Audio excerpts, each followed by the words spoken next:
Bonjour à tous, j'espère que vous allez bien. Aujourd'hui, on se retrouve pour une vidéo beauté puisque je vais vous parler de mes produits terminés. J'ai rassemblé tout ça dans un petit sac. Il y a à la fois du soin, du make-up, des produits capillaires également, de plein de marques différentes. J'ai fait quelques jolies trouvailles, il y a également quelques flops et un énorme coup de cœur make-up à petit prix en plus. Donc je vous laisse découvrir tout ça et j'espère que ça va vous plaire. On commence tout de suite avec les soins du visage. Je poursuivrai avec tout ce qui est corps et cheveux et je terminerai par le maquillage. Donc en termes de soins pour le visage, j'ai fait plusieurs belles découvertes. Je crois que globalement je suis assez satisfaite des produits que je viens de terminer, à commencer par ce baume démaquillant à la camomille de The Body Shop qui se présente comme ceci. Alors je suis désolée, il est un petit peu sale. Il m'a duré vraiment pas mal de temps. C'était le démaquillant que je mettais dans ma trousse de voyage quand on partait en week-end ou en vacances notamment, puisque j'ai beaucoup apprécié le format solide et assez compact de la boîte en métal. Et le baume était solide comme je vous le disais, donc ça évite tout risque de fuite, etc. Il se présentait comme ceci, c'était un baume blanc qui était assez gras, assez onctueux, assez facile à prélever directement au doigt. Il m'a duré vraiment beaucoup de temps et j'ai beaucoup apprécié l'utiliser puisque, comme vous le voyez peut-être, je suis maquillée tous les jours et j'utilise beaucoup de produits. J'ai du fond de teint, de l'eyeliner, du mascara, du rouge à lèvres, du blush, etc. Donc j'ai toujours besoin d'un démaquillant qui soit à la fois doux et pas abrasif, mais aussi redoutablement efficace pour enlever toute trace de maquillage et éviter d'avoir la peau encombrée par des produits cosmétiques la nuit notamment. Et ce baume démaquillant The Body Shop était vraiment génial. Il avait une texture qui était vraiment agréable puisque c'était une texture beurre qui se fondait vraiment à la peau au fur et à mesure qu'on la massait sur le visage. Et vraiment ça enlevait tout sur son passage. Ça ne floutait pas les yeux de mémoire, ça se rinçait très bien, ça ne piquait pas les yeux. Voilà. J'ai vraiment beaucoup aimé ce baume démaquillant à la camomille The Body Shop qui en plus je crois ne coûte pas très cher et dure très longtemps. Donc si vous avez besoin d'un démaquillant pour tous les jours ou à glisser dans votre trousse de voyage comme je l'ai fait, n'hésitez pas à checker cette référence The Body Shop qui est vraiment très chouette. J'ai également fini un autre beurre démaquillant de la marque coréenne Baniyako, dont la référence s'appelle Clean It Zero, dans la déclinaison violette qui est la version purifiante pour les peaux normales à grasse si je ne me trompe pas. Ce produit je le connais depuis très longtemps puisque je l'ai découvert il y a quelques années quand je suis allée en Corée du Sud à Séoul et depuis je le rachète de manière plus ou moins régulière puisque je sais que c'est une valeur sûre de la K-Beauty et qu'il ne me déçoit jamais. Donc celui-là je l'ai trouvé sur le site de YesStyle, ça se présente comme ceci. Il y a une petite spatule pour prélever la matière, un petit opercule et le beurre se présente comme ceci. C'était assez similaire au baume démaquillant The Body Shop que je viens de vous présenter. C'était une texture blanche qui était assez épaisse, assez grasse, mais qui du coup présentait l'avantage de bien glisser sur la peau et vraiment d'enrober toutes les couches de maquillage pour les éliminer quand on rinçait le produit. C'est vraiment un très bon baume démaquillant. Si vous êtes familier avec cette galénique ou justement si vous voulez essayer de vous démaquiller à l'huile démaquillante mais que vous êtes un peu effrayé par la texture un peu grasse, n'hésitez pas à aller tester en priorité des baumes qui je trouve sont un peu moins effrayants que les huiles classiques. Et celui-là il était vraiment très chouette à utiliser, très efficace. Pareil, il coûte pas très cher et vous pouvez le trouver sur YesStyle. Ensuite, si on suit les différentes étapes d'une routine beauté, j'ai deux nettoyants à vous présenter. À commencer par celui-ci que j'ai utilisé cet été puisque je l'ai emporté avec moi en vacances. Il s'agit de la gelée noire nettoyante aux actifs purifiants de la marque française La Canopée. C'est une marque bio que l'on trouve en pharmacie si je ne me trompe pas. C'est une marque qui me faisait de l'œil depuis quelques temps et c'est le premier produit que je teste de la marque La Canopée.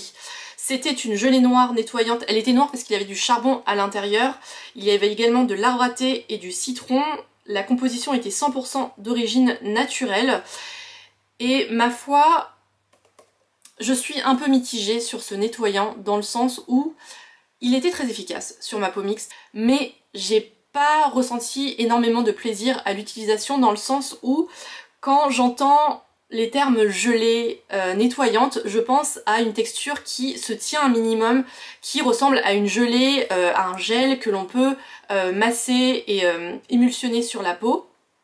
et j'ai trouvé la texture vraiment très liquide. Donc voilà, j'ai mis un petit bémol sur le plaisir d'utilisation et sur la galénique en particulier, même si le produit était très efficace. Mais je suis pas sûre de le racheter et j'essaierai quand même d'autres produits de la marque La Canopée pour me faire un avis. Mais pour le coup, cette première tentative n'est pas forcément un coup de cœur. Donc voilà pour ce produit La Canopée. Et j'ai également fini cette mousse nettoyante de la marque Oh My Cream que j'aime beaucoup de manière générale. C'est une nouveauté de la marque qui est sortie en début d'année. Dedans il y avait du miel et de la camomille. C'était une mousse nettoyante avec un fort taux de naturalité si je ne me trompe pas, qui était vraiment très efficace, très agréable à utiliser. J'ai beaucoup aimé le parfum de cette mousse nettoyante qui était très douce et végétale en même temps et qui changeait un petit peu de ce que l'on pouvait sentir dans d'autres produits nettoyants. Donc voilà, un très bon produit que ma peau mixte a adoré, mais qui je pense conviendra également aux peaux normales à sèche, puisque la marque précise que c'est une mousse nettoyante qui a été formulée pour tous les types de peau, pour nettoyer la peau tout en la laissant hydratée. Et c'est exactement ce qu'elle fait, donc j'ai beaucoup apprécié l'utiliser. Pour finir sur le soin pour le visage, j'avais deux brumes à vous présenter puisque après le double nettoyage qui peut être un peu costaud pour la peau, j'aime bien rafraîchir le visage avec une lotion un petit peu apaisante et hydratante. J'ai fini celle-ci de la marque WAM Cosmétiques, c'était une eau florale de concombre enrichie d'eau d'aloe vera bio avec des propriétés hydratantes et tonifiantes. C'est un produit somme toute assez basique, mais que j'ai beaucoup aimé. Il a bien fait son job, il a rafraîchi la peau, il l'a apaisée, il a apporté un petit coup de frais après la douche. Donc voilà pour cette brume. J'ai pas grand chose à dire de plus, elle a très bien fait son boulot et je pense que je rachèterai avec plaisir une brume de la marque WAM Cosmétiques que vous pouvez trouver en pharmacie et chez Monoprix. C'était une très belle eau florale au concombre qui je pense conviendra à tous les types de peau. J'ai également fini ce concentré hydratant apaisant quotidien de La Roche-Posay dans la gamme Tolériane Ultra 8 qui se présentait comme ceci. Elle n'est pas tout à fait finie, mais je vais la finir sous peu je pense. C'est un concentré hydratant apaisant quotidien qui associe l'eau thermale de La Roche-Posay à 8 ingrédients essentiels pour un boost d'hydratation instantané et durable avec une texture soin liquide aussi légère et fraîche qu'une eau pour une sensation de fraîcheur immédiate et intense. Et ma foi, j'aime beaucoup cette référence de la marque La Roche-Posay. C'est une marque que j'aime beaucoup de manière générale pour toute la famille, pour tout type de besoin, notamment pour les peaux qui sont très sensibles et qui ne tolèrent pas grand chose. J'ai beaucoup aimé cette brume qui a beaucoup apaisé ma peau, notamment cet été quand je m'exposais au soleil, etc. Et mention spéciale pour le spray qui diffusait une brume qui était vraiment fine et pas un pchit violent en pleine figure. C'est un petit détail mais je trouve que ça contribue au plaisir d'utilisation. Donc voilà pour cette brume La Roche-Posay qui était vraiment très bien, notamment si vous avez la peau sensible. Et je terminerai par une crème pour le visage de la marque Sobioéthique. C'était le gel crème hydratant anti-imperfection de la gamme Clean Yuzu qui est formulée pour les peaux mixtes à grasse avec imperfection. J'ai fini cette crème que j'utilisais en soin de jour que j'appliquais le matin. J'ai beaucoup apprécié la texture gel crème qui était enveloppante mais qui ne laissait aucun film gras. J'ai beaucoup aimé les ingrédients, il y avait du yuzu purifiant, il y avait du zinc ainsi que des prébiotiques et j'ai beaucoup apprécié aussi l'odeur qui était citronnée vanillée, qui était parfaite pour l'été et voilà, je trouve que c'est une bonne référence de soins hydratants pour le visage en grande surface. Si vous en cherchez un, n'hésitez pas à aller regarder du côté de Sobioéthique. On passe ensuite aux soins pour le corps et pour les cheveux. Alors pour le corps ça va aller très vite puisque j'ai fini un déodorant fraîcheur aux prébiotiques de la marque La Rosée. C'est une jeune marque française qui se trouve en pharmacie et en parapharmacie et chez Monoprix aussi je crois, que j'aime beaucoup. J'ai déjà testé plusieurs produits de chez eux, notamment la lotion hydratante à la camomille que j'ai beaucoup aimé. Et là j'ai fini ce déodorant fraîcheur qui m'a duré une éternité. Je pense que je l'avais depuis, je sais pas, 3-4 mois. C'était un produit qui était vraiment très durable. Il se présentait comme ceci. C'est un déodorant à 99% d'origine naturelle qui rafraîchit, qui absorbe et qui protège. Et ma foi je l'ai beaucoup aimé. C'est un déodorant qui n'agressait pas, qui n'irritait pas les aisselles, notamment après l'épilation par exemple. Je l'ai trouvé très efficace. Si vous cherchez un déodorant efficace et naturel en même temps, qui en plus ne coûte pas très cher, n'hésitez pas à aller voir du côté de La Rosée. Et ensuite en produit pour les cheveux, j'ai plusieurs flops. Je vais commencer par un top qui est ce shampoing, cet après-shampoing pardon, de la marque Faith in Nature, qui se présente comme ceci, qui était à l'avocat et à l'aloe vera si je me trompe pas. Il est à 99% d'origine naturelle, il est nourrissant pour cheveux normaux à sec. C'était un format mini que j'ai emporté avec moi cet été et que j'ai fini. Celui-là était très bien. J'ai beaucoup aimé l'odeur. C'était un produit qui était très frais, très efficace, avec une texture qui était ni trop liquide ni trop épaisse et qui enrobait bien les cheveux pour les démêler et pour les hydrater. J'ai beaucoup aimé cet après-shampoing de la marque Faith in Nature que l'on trouve chez Monoprix si je me trompe pas. C'est un bon produit si vous avez les cheveux longs comme moi et assez épais, il pourrait tout à fait vous convenir. Et là j'ai 3 flops à vous présenter et je vais vous expliquer pourquoi. J'ai notamment, à grand regret, ce tandem de la marque Oh My Cream que pourtant j'aime beaucoup mais qui n'a pas convenu à mon type de cheveux, à commencer par ce shampoing doux qui se présente comme ceci. Les packaging Oh My Cream sont vraiment très très jolis. C'était un shampoing doux à l'avoine, à l'aloe vera et à la mandarine et j'ai trouvé la texture beaucoup trop liquide, sachant que j'ai les cheveux épais donc j'ai besoin de prélever pas mal de produits pour que ça enrobe toute ma chevelure. Et ce produit, je l'ai fini à vitesse grand V puisqu'il m'en fallait beaucoup pour tout répartir sur toute ma masse capillaire. Donc au niveau du rapport qualité-prix, je pense qu'on ne s'y retrouve pas puisque les produits Oh My Cream représentent quand même un sacré budget. C'est pas très cher mais c'est pas non plus bon marché. Donc voilà, si vous avez les cheveux courts et ou fins, il pourrait tout à fait vous convenir pour un usage quotidien. Mais étant donné que j'ai les cheveux longs et épais et qu'il m'en fallait beaucoup, je l'ai fini beaucoup trop vite à mon goût pour le prix qu'il coûte. Donc voilà, je peux pas vraiment vous le conseiller niveau rapport qualité-prix mais aussi niveau plaisir d'utilisation. Et malheureusement pardon, je ne peux pas vous conseiller non plus cet après-shampoing hydratant de la même marque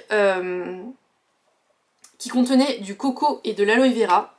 Le seul point positif, c'était l'odeur qui était exquise. Si vous appréciez les odeurs naturelles de noix de coco, c'est un produit qui sentait vraiment très très bon. Mais pareil, j'ai trouvé qu'il fallait beaucoup de texture, beaucoup de produits pardon, pour enrober tous les cheveux. Je lui reproche à peu près les mêmes choses que pour le shampoing doux de la même marque. C'est qu'il fallait beaucoup de produits pour enrober tous les cheveux et pour qu'ils soient bien démêlés. Et donc j'ai fini ce produit vraiment très très vite à cause de mes cheveux longs et épais. Et même remarque, si vous avez les cheveux courts et ou fins, il pourrait peut-être vous convenir, mais si vous avez la même typologie de cheveux que moi, je vous conseille pas forcément de faire cet achat là. Chez Oh My Cream, il y a d'autres produits qui sont géniaux mais ceux-là ne me convenaient pas personnellement. Et pour terminer, j'avais ce shampoing sec à l'ortie de la marque Chlorane qui avait une particularité, c'est qu'il était teinté. Alors, si je le mets là, vous allez voir que le shampoing sec était teinté couleur chair beige. Je comprends le concept pour éviter d'avoir des espèces de traces blanches sur les cheveux, mais à la place ça laissait des traces beige, donc je vois pas trop l'intérêt d'avoir des traces beige à la place de blanche, sachant que si vous brossez bien vos cheveux après avoir appliqué un shampoing sec, il n'y a plus du tout de résidus. Donc voilà, j'ai trouvé cette option un petit peu inutile, voire embêtante. Et j'ai pas non plus été satisfaite du pouvoir nettoyant de ce shampoing sec, puisque d'habitude j'utilise des shampoings secs Baptiste qui sont vraiment très efficaces et que je vous recommande les yeux fermés. J'ai connu mieux et plus efficace comme shampoing sec et en plus j'ai pas compris cette option de shampoing sec teinté beige naturel, c'est pas très pertinent à mes yeux donc je ne le rachèterai pas et je pense que je me tournerai à nouveau à l'avenir vers des shampoings secs Baptiste que je connais bien et que j'aime beaucoup. Et pour finir, j'avais aussi quelques produits terminés côté maquillage à vous présenter avec à la fois des flops et des tops.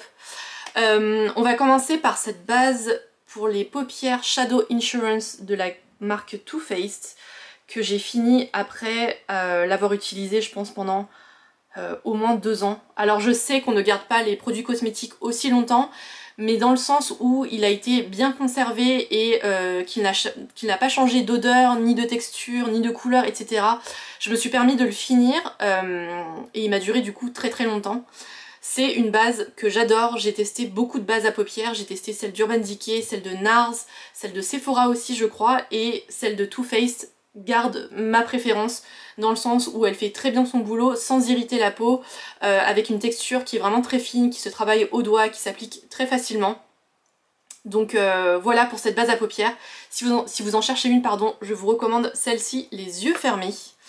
J'ai également un flop côté yeux pardon, à vous présenter avec ce mascara qui s'appelle Caution de la marque Hourglass, que vous connaissez sûrement, qui est vendu chez Sephora et qui est davantage connu je pense pour ses poudres illuminatrices pour le visage, que je n'ai jamais testé. C'est le premier produit que je teste de la marque et j'en suis vraiment très déçue, qui pourtant était prometteur puisque je vous montre la brosse. C'est le genre de brosse que j'apprécie particulièrement puisque j'ai des cils qui sont courts, qui sont droits et donc j'ai besoin de quelque chose qui recourbe et qui donne du volume. Mais je crois que j'ai pas été satisfaite par la texture du produit, qui n'enrobait pas assez les cils, qui n'était pas assez épaisse à mon goût si vous voyez ce que je veux dire, qui était beaucoup trop fine et qui ne se déposait pas bien sur les cils pour pouvoir les volumiser et les recourber. Donc voilà, un gros flop pour ce mascara. Un autre flop dont je voulais vous parler, c'est cette base pour le visage de la marque Essence qui se présente comme ceci. C'est une base matifiante et qui minimisait aussi la taille des pores. Dedans il y avait de l'argile noire et j'ai pas vu d'effet sur mon visage. Pourtant je me suis... j'ai persisté, je l'ai utilisé pendant des mois. Je l'ai pas fini mais je pense que je vais arrêter là puisque je vais pas continuer à appliquer un produit qui ne sert à rien sur ma peau tous les jours, jour après jour. C'est une base qui n'a fait aucun effet sur la peau, ni sur le côté matifiant, ni sur le côté floutant des pores. Voilà, je l'ai trouvé complètement inutile. Donc je suis un peu déçue puisque je suis toujours à la recherche, c'est un peu la quête de mon Graal. Je cherche une base qui soit à la fois floutante et matifiante, qui aide un petit peu à sublimer et à faire tenir le maquillage sur les peaux mixtes. Donc voilà, si vous avez une référence en tête, n'hésitez pas à m'en faire part dans les commentaires. Et pour finir, j'ai deux énormes coups de cœur à vous présenter en matière de maquillage, à commencer par un liner qui est non seulement très efficace, il est noir, il s'applique facilement, il a une pointe parfaite et en plus il coûte moins de 10 €. Donc je suis vraiment ravie de ma trouvaille, sachant que je porte du liner tous les jours, donc j'ai eu l'occasion d'expérimenter de nombreux liners. J'aime beaucoup celui de Kat Von D et celui de Tarte notamment, mais ce sont des liners qui coûtent aux alentours de 20 €. Donc j'en avais un peu marre de payer 20 € pour un liner et j'ai voulu tester ce liner de la marque NYX qui s'appelle l'Epic Ink Liner, qui est très connu je crois dans la marque, qui doit être un best-seller chez NYX, et il est génial. La pointe est fine et elle est assez dure dans le sens où elle ne va pas dans tous les sens, donc elle permet un tracé très fin et très précis. La couleur est noire, elle est très pigmentée, il n'y a pas besoin de repasser 107 fois sur la paupière. C'est un noir qui tient toute la journée, qui ne coule pas, qui ne pique pas les yeux. Donc voilà, pour résumer, c'est un liner qui a détrôné tous les autres. C'est un liner que je pense racheter ad vitam aeternam. Je suis pas sûre de trouver un liner qui coûte moins cher et qui fasse tout aussi bien son job. Donc je suis vraiment ravie de cette découverte et je l'ai déjà racheté. Je suis déjà retournée chez NYX pour l'acheter et je vous le recommande les yeux fermés. Pour finir, je voulais vous présenter un rouge à lèvres que j'aime énormément. C'est un rouge à lèvres de la marque Bourjois. C'est le rouge Velvet The Lipstick qui se présente comme ceci. Celui-là c'est la teinte Fuchsia Beauté 09. Je l'ai pas fini mais je le possède depuis facile 4 ou 5 ans et malheureusement il a séché, donc je vais pas risquer à l'utiliser, je vais en racheter un nouveau à coup sûr. Mais cette teinte était géniale et de manière générale j'aime beaucoup cette gamme de rouge à lèvres mat que je possède en 6 ou 7 teintes faciles. C'est une gamme de rouge à lèvres mat avec une texture qui est exceptionnelle dans le sens où le raisin glisse vraiment sur la peau et en quelques secondes c'est un rouge à lèvres qui se fixe et qui ne bouge plus, avec des couleurs qui sont magnifiques, qui sont opaques, qui sont vibrantes et la tenue est exceptionnelle. Donc voilà, c'est un rouge à lèvres qui est très beau, qui est facile à utiliser, qui est très longue tenue et qui est agréable à porter tout au long de la journée et qui en plus ne coûte pas très cher je crois. Donc voilà, je vais m'empresser de racheter ce rouge à lèvres dans la teinte Fuchsia Beauté, mais en tout cas je vous recommande de manière générale la gamme entière de chez Bourjois. Voilà pour mes produits terminés, j'espère que cette vidéo vous aura plu et que vous aurez fait de belles découvertes en ma compagnie. Si c'est le cas, n'hésitez pas à liker la vidéo et à vous abonner, et bien sûr dites-moi en commentaire quels sont les produits de soins, de maquillage ou même de parfum que vous avez fini récemment et ce que vous en avez pensé. N'hésitez pas aussi à me faire des suggestions sur des catégories de produits que je vous ai présentées dans cette vidéo. Je suis preneuse de tous vos conseils. Quant à moi, je vous retrouve dimanche prochain pour une nouvelle vidéo parfumée. Merci d'avoir regardé cette vidéo et à bientôt.